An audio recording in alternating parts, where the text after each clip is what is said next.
और ये मौका दिया है कि हम खुदा के हजूर में आ जाएं, खुदा के हाथों में रहें, खुदा की बरकतों को हासिल करें, उसकी आशीषों में बने रहें और आज के दिन को खुदा की मर्जी के साथ पूरा करें।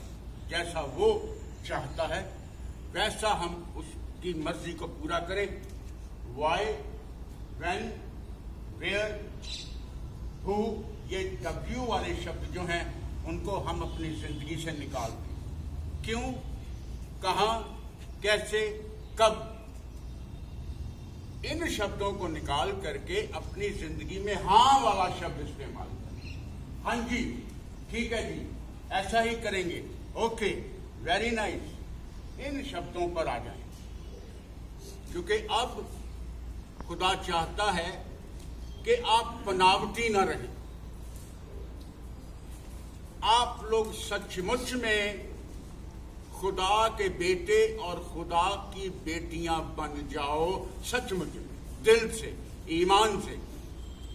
जब आप खुदा के सामने आकर के अपने हाथों को जोड़ते हैं तो दिल से जोड़ें, ईमान से जोड़ें, खुदा का आशीर्वाद मांगे, खुदा का अनुग्रह मांगे, खुदा की बरकत को मांगे। आज जो कलाम मैं आपके सामने लेकर के आया हूं, एक छोटी बच्ची के द्वारा खुदा का कलाम जो है वो पूरे इस्राएल में फैलता है। वो बच्ची जंग के अंदर बंधुआई में ले आई गई। जब लूट खसूट होती है तो जो कुछ मिलता है ना, राजा महाराजा लूट के ले जाते हैं। माल सोना चांदी तो लुटता ही है, लोग भी लुट जाते हैं, बच्चे लुट जाते हैं। तो इसी तरह एक बच्चे का जिक्र है कि वो लूट में लाया गया बच्चा इस्राएल के राजा के घराने के पास पहुंच गया और वहां उसकी बेगम की देख रेख में वो बच्ची लग गई। ज्यादा वजाहत नहीं करूंगा उस कहानी की, नमान कोड़ी का जिक्र कर रहा हूं। वो हष्ट-पुष्ट बंदा है, बलवान बंदा है और इस्राएल के राजा का, बहुत बड़े राजा का सिपा सलार है, सेनापति, वेरी गुड, उसका सेनापति है, सेना का कमांडर है, सब कुछ है, नाम है, प्रतिष्ठा है, बल, बुद्धि, शक्ति, डील डॉल सब कुछ है, लेकिन एक बात की कमी है, उसे एक रोग लगा हुआ है और उस रोग का इलाज नहीं है। वो मारा मारा फिरता है, वैद्यों के पास जाता है, डॉक्टरों के पास जाता है, ठीक नहीं हो पा रहा, बहुत परेशान है। उसकी वजह से उसका जो राजा है वो भी परेशान है। मेरा ये सेनापति जिसकी वजह से मैंने बहुत सारे युद्ध जीते हैं, इसे कुछ हो गया तो मेरी देश की बागडोर को कौन संभालेगा। मेरे बच्चों, वहां दूसरा राजा की किताब है, उसका 5वां अध्याय है, उसकी एक आधी आयत मैं आपके सामने रखूंगा कि उस छोटी बच्ची ने जब उस महल का माहौल खराब देखा, परेशानी में देखा, दुख और दुविधा में देखा उस सारे को, तो उसने एक शब्द कहा, वो मैं आपके सामने रखने जा रहा हूं। ध्यान से सुनिएगा कि क्या लिखा गया है। दूसरा राजा निकालेंगे, उसका 5वां अध्याय निकालेंगे और उसकी तीसरी आयत बयान करूंगा मैं आपके सामने। उस छोटी लड़की ने अपनी मालकिन से कहा, काश ये सेनापति मेरे शहर शामरोन में मेरे नबी के पास होता। पढ़िए। उसने अपनी स्वामिनी से कहा, यदि मेरा स्वामी शामरोन के भविष्यद्वक्ता के पास होता तो क्या ही अच्छा होता, क्या ही अच्छा होता। एक छोटी बच्ची है, गुलाम है, बंधुआई में लाई गई है, मालकिन की सेवा टहल कर रही है, मालकिन परेशान है।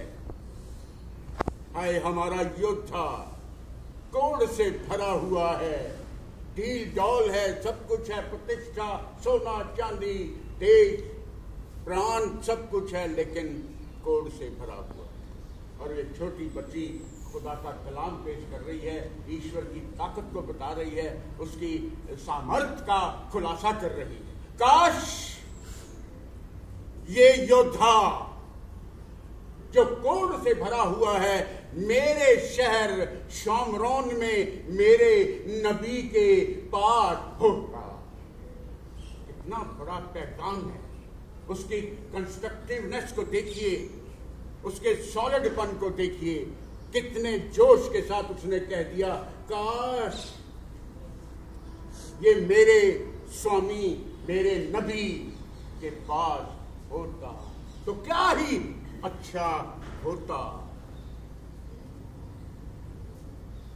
किसी ने जाके राजा से कह दिया, वो छोटी लड़की, इस तरीके से, आपने बहुत बार सुना होगा नमान कोड़ी की कहानी, बहुत बार सुनी होगी, लेकिन आज एक दूसरा उसका एक नया पहलू पेश होगा। किसी ने जाके उस राजा से कह दिया, चौथी आयत है, कि वो छोटी लड़की इस प्रकार बयान करती है, इस तरीके से कहती है, ये पैगाम देती है कि काश ये कोड़ से भरा हुआ सेनापति मेरे शहर शामरोन में मेरे खुदा के बंदे के पास होता तो क्या ही अच्छा होता। माना गया उस राजा ने उस छोटी बच्ची की बात मान करके एक सिफारिश चिट्ठी लिखी इस्राइल के राजा को, मैं अपना सेनापति तेरे पास भेजता हूं। मैंने सुना है कि शामरोन में एक नबी है जो इसे ठीक करेगा।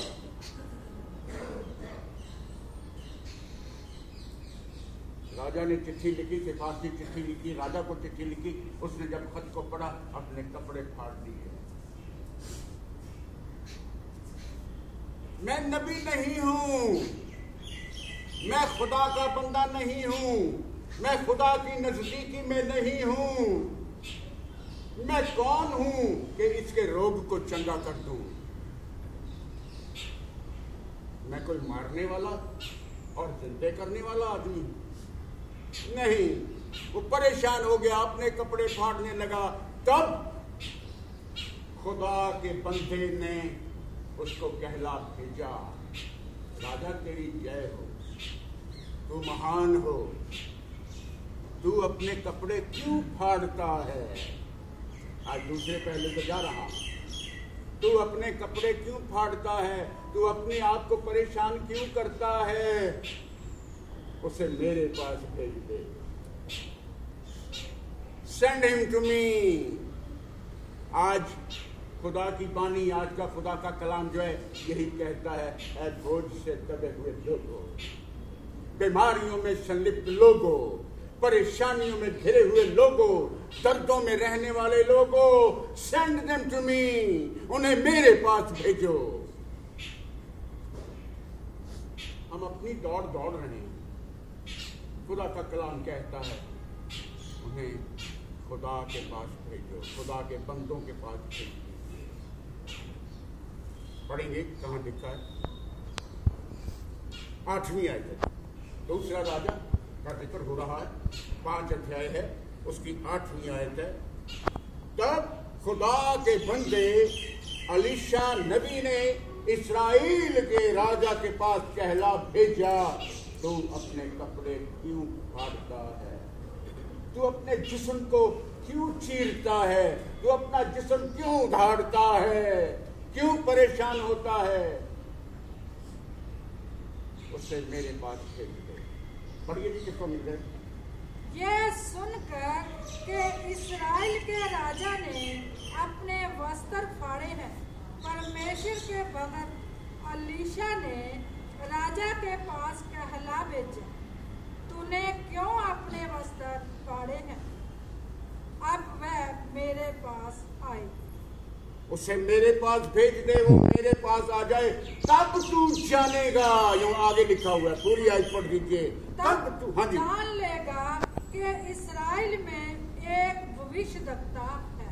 तब तू जान जाएगा कि इस्राएल में खुदा का बंदा रहता है। इस्राएल के घराने में, इस्राएल के राज्य में खुदा का एक बंदा जो है वो रहता है। तब तू जान जाएगा, इसे मेरे पास भेज दे। माय डियर फ्रेंड, मेरे बच्चों, नबियों और खुदा के बंदों के कहे गए शब्द जो हैं वो बहुत सामर्थ्य रखते हैं, वो बहुत ताकत रखते हैं, वो जिंदगी बदल देने वाले शब्द होते हैं। ये खुदा का कलाम है, खुदा की बानी है। वो जब खुदा के बंदे की तरफ चलने लगा, इधर से खुदा की आशीष और खुदा की बरकत होने लगी, उसने कहा, या वहीं से जवाब दिया, ओ नमान तोड़ी, बीमारियों से संलिप्त नमान, परेशानियों से घिरे हुए नमान, अपने जिस्म के खराब हो जाने वाले नमान, जाकर के यर्दन में चला जा और अपने आप को धो दे। सवाल अपने आप को यर्दन नदी में जाके धोने का नहीं था। सवाल ये था कि आप खुदा के बंदे का हुक्म मानते हैं या नहीं मानते हैं। उसने कहा, मेरे शहर में बहुत सारी खूबसूरत नदियां हैं, अगर ये नहाने से ही ठीक होता तो मैं वहां क्यों ना चला जाता।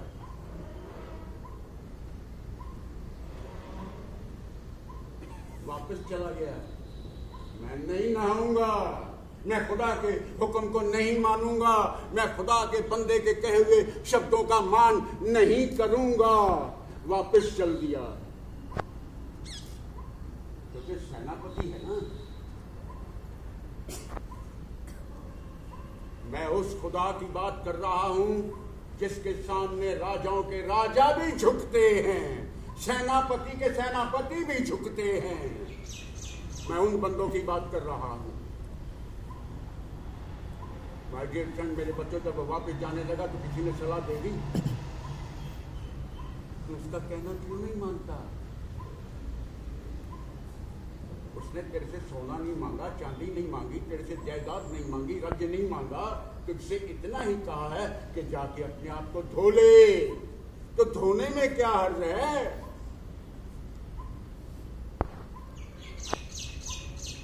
अपने आप को झंझोड़ा, खुदा के बंदे की आवाज पर ध्यान दिया और वापस मुड़ा। ज्यादा लंबा नहीं करूंगा। वो यर्दन नदी में जैसे ही उसने अपना हाथ डाला, ठीक हो गया। अपने आप को डाला, ठीक हो गया। बोले सारे हालेलुया, हालेलुया। खुदा के बंदों की आवाज को सुनिए, उनके कहे गए शब्दों का मान करें, उनकी बात को माने। यही खुदा का पाक और पवित्र कलाम है जो आपसे वादा करता है, आपको चंगाई देता है। उसने खुदा के बंदे के हुक्मों को माना और चंगाई पा गया। वो बहुत सारा सोना चांदी जेवरात हीरे जवाहरात उस खुदा के बंदे के लिए लेकर के आया था। वापस ले जा, खुदा की आशीष में, खुदा की बरकतों में बना रहे। आज माय डियर फ्रेंड्स, इस कहानी का दूसरा पहलू शुरू करने जा रहा हूं। काश इस जगह पर सारे लोग ही खुदा के नबी हो जाएं, सारे लोग ही खुदा के बंदे हो जाएं, सारे लोग ही खुदा के डर और खौफ में रहने वाले लोग हो जाएं। खुदा चाहता, खुदा चाहता। पर फसल तो बहुत है, काटने वाले थोड़े। आप फसल काटने वाले बन जाइए। आपने फसल बोई नहीं है, आपने हल नहीं चलाया है, आपने मेहनत नहीं की है, आपने पसीना नहीं बहाया है। आप खुदा आपको लहलहाती हुई फसल को काटने के लिए कहता है। आप खुदा के शब्दों में बने रहिए। पढ़ेंगे, भला होता कि यहोवा की सारी प्रजा ही नबी होती। गिनती की किताब, द बुक ऑफ नंबर्स 11, गिनती की किताब 11 अध्याय है, 29 आयत का दूसरा हिस्सा पढ़ दीजिए। मैं चाहता था कि यहोवा दे सारे लोग भविष्यवाणी करन। हाँ जी, करन दे योग होण। धीरे धीरे पढ़ें निरंतर। इस बात को हम समझने की कोशिश करेंगे। मैं चाहूं, पंजाबी में बोल रहा है, मैं चाहना हाँ कि जी पढ़ो कि सारे लोग भविष्यवाणी करन दे योग होण। सारे लोग खुदा की बातें करने के योग्य हो जाएं। खुदा चाहता है कि आपके बोले गए शब्दों का मान हो। आप जो कुछ कहें वैसा हो जाए, ऐसा ही होगा। खुदा की बरकत होगी, खुदा की आशीष होगी। आप लहलहाते हुए हिरनी के बच्चों की तरह कूदोगे, भागोगे, चलोगे, दौड़ोगे और बरकत पे बरकत पाते जाओगे। आगे जी। मैं चाहता हाँ कि यहोवा ने सारे ऊपर अपना आत्मा पावे। मैं चाहना है कि खुदा यहोवा अपनी आत्मा सारे दे उत्ते पा देवे, समवा देवे, आपके दिल में समा जाए। खुदा खुद आपके दिल में समा जाए, आप खुदा में और खुदा आप में समा जाए। खुदा की वाणी है, खुदा का पाक और पवित्र कलाम है जो आज की सुबह आपसे बातचीत करता है। खुदा के लोगों की इज्जत सम्मान बहुत कम होता है, वो मूर्ख गिने जाते हैं। कोई उनकी बातों की तरफ ध्यान नहीं देता। दूसरा पहला कुरिन्थियों 4 बाब, उसकी तस्वीरें सभी जो नोट कर रहे हैं प्लीज नोट करें। मसीहा के लिए मैं तो मूर्ख हूं, पर तुम सब बुद्धिमान हो। मुझ में और आप में फर्क है। खुदा का कलाम कहता है खुदा के लोगों को मूर्ख माना जाए। जो सम्मान, जो मान होना चाहिए वो नहीं होता है। वो खुदा का कलाम कहता है वो दुगने आदर के योग्य हैं, दुगने। जो खुदा का पैगाम लेके आता है वो दुगने आदर के योग्य होता है। राजा झुक जाते हैं, सेनापति झुक जाते हैं, राजाओं के राजा झुक जाते हैं। मैं मूर्ख हूं, आप बुद्धिमान हैं। मैं निर्बल हूं, कमजोर हूं, आप बलवान हैं। हाँ, मैं निरादर हो जाता हूं, आप आदर पा जाते हैं। लोग बुरा कहते हैं, मैं आशीष देता हूं। वो सताते रहते हैं, मैं सताव सहता रहता हूं। वो बदनाम करते हैं, मैं विनतियां करता हूं। और हम जगत में कूड़े और खुरचन की तरह हो गए हैं। मैं नहीं कह रहा, वो अजीब कलाम कह रहा, मैं नहीं कह रहा, खुदा का कलाम कह रहा। पहला कुरिन्थियों 4 बाब, उसकी तस्वीरें थोड़ा सा जल्दी पढ़ देंगे, जिसके पास भी मिल जाए। हम मसीह के लिए मूर्ख हैं। हम मूर्ख हैं, परंतु तुम मसीह में बुद्धिमान हो। आप सभी लोग बहुत बुद्धिमान हैं। हम निर्बल हैं, परंतु तुम बलवान हो। हम निर्बल हैं, मैं कमजोर हूं, आप बलवान हैं। नरेंद्र आगे बोलो। हम निरादर हो जाते हैं, आप लोग आदर पा जाते हो। 10वीं। हाँ जी, कोई बात गुरु हो सकते हैं पर ਤੁਹਾਡੇ ਬਹੁਤੇ पिता नहीं ਹਨ। खुशखबरी राही मैं मसीह यसू ਵਿੱਚ ਤੁਹਾਡਾ ਪਿता बन गया।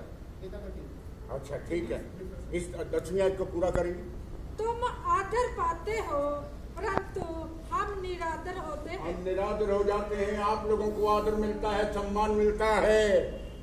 12वीं आयत, ਅਸੀਂ ਆਪਣੇ ਹੱਥਾਂ ਨਾਲ ਸਖਤ ਮਿਹਨਤ ਕਰਦੇ ਹਾਂ, ਲੋਕੀ ਸਾਨੂੰ ਬਖਸ਼ਿਸ਼ਾਂ ਦਿੰਦੇ ਹਨ। पहला कुरिन्थियों बेटा, पहला कुरिन्थियों 4 बाब उसकी 12वीं आयत। और अपने ही हाथों से काम करके परिश्रम करते हैं, लोग हमें बुरा कहते हैं, हम आशीष देते हैं। लोग हमें बुरा कहते हैं, हम आशीष देते हैं। फर्क देखिए, लोग हमें सताते हैं और हम सहते चले जाते हैं, सहते चले जाते। 13वीं आयत, वो बदनाम करते हैं और हम उनके लिए विनतियां करते हैं। पढ़ो। वह बदनाम करते हैं, हम विनती करते हैं, हम आज तक जगत का कूड़ा और सब वस्तुओं की खुरचन के समान ठहरे हैं। जगत का कूड़ा और खुरचन के समान ठहरे हैं। माय डियर फ्रेंड्स, मेरे बच्चों, बहुत कुछ मेरे पास। वो खुदा का नबी मरने पर था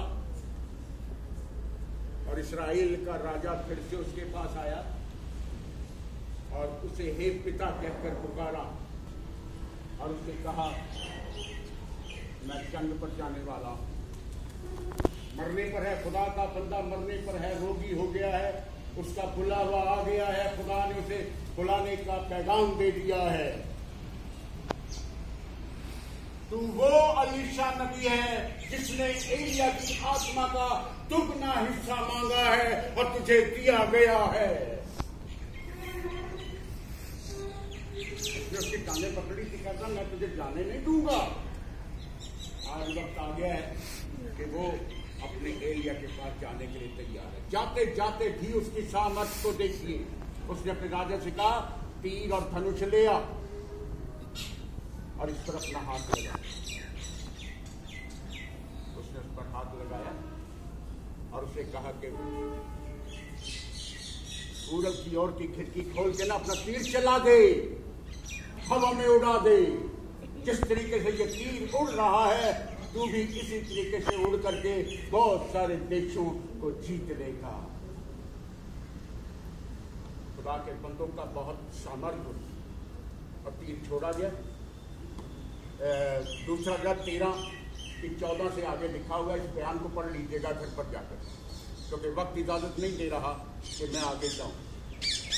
वो खत्म हो गया, उसकी हड्डियों को मिट्टी दे दी गई और एक लोथ को लाके जब उसकी ही कब्र में डाला गया, जैसे ही वो अलीशा नबी की हड्डियों के साथ टच हुआ, उसमें जान आ गई, वो फिर से जिंदा हो गया।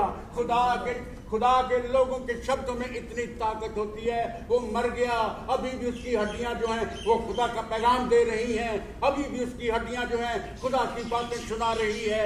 अभी भी हड्डियों में सामर्थ्य है, ताकत है, मुर्दों को जिंदा कर रही हैं।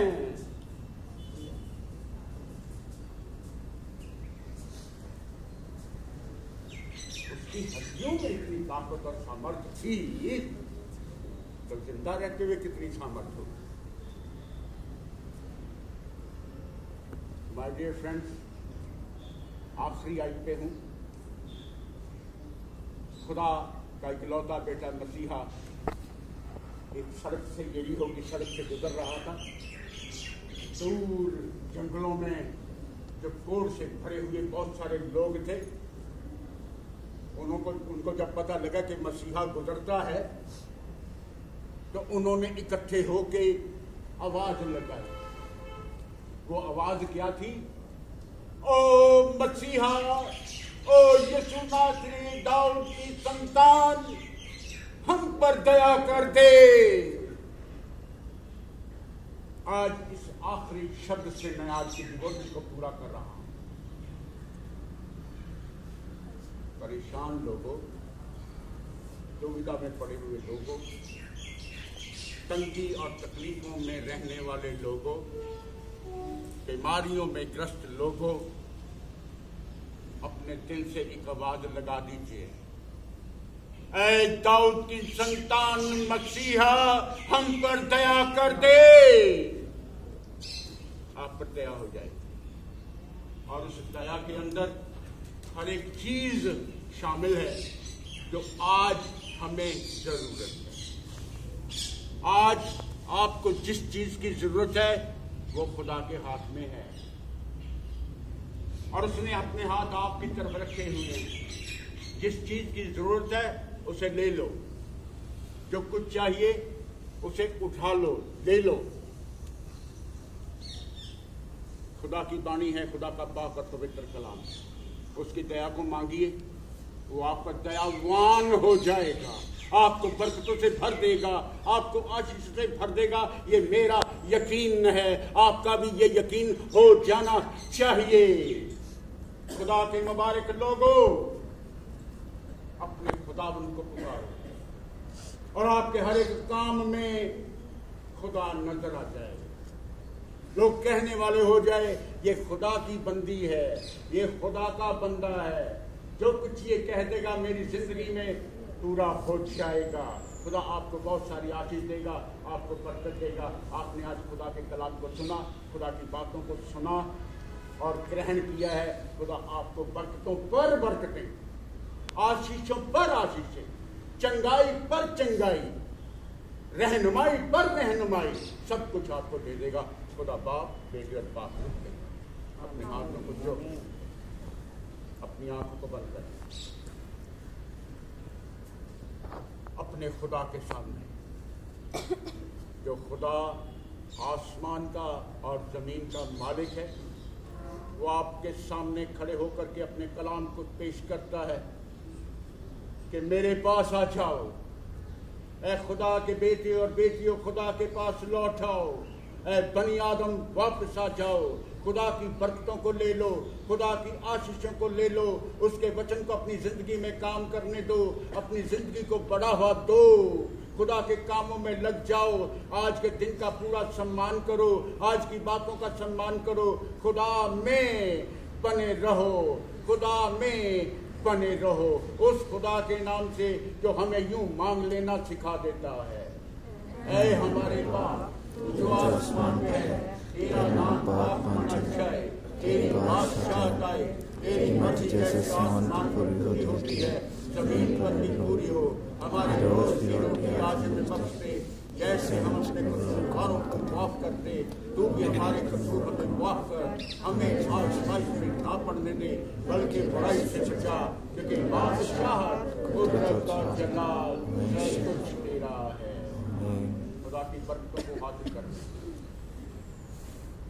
खुदा का इत्मीनान जो मेरी और आपकी समझ से बहुत परे, तसव्वुर से परे, खुदा का इत्मीनान जिसको हम समझ नहीं पाते, आपको और आपकी जिंदगी को, अपनी पहचान, अपनी मोहब्बत में महफूज रखे।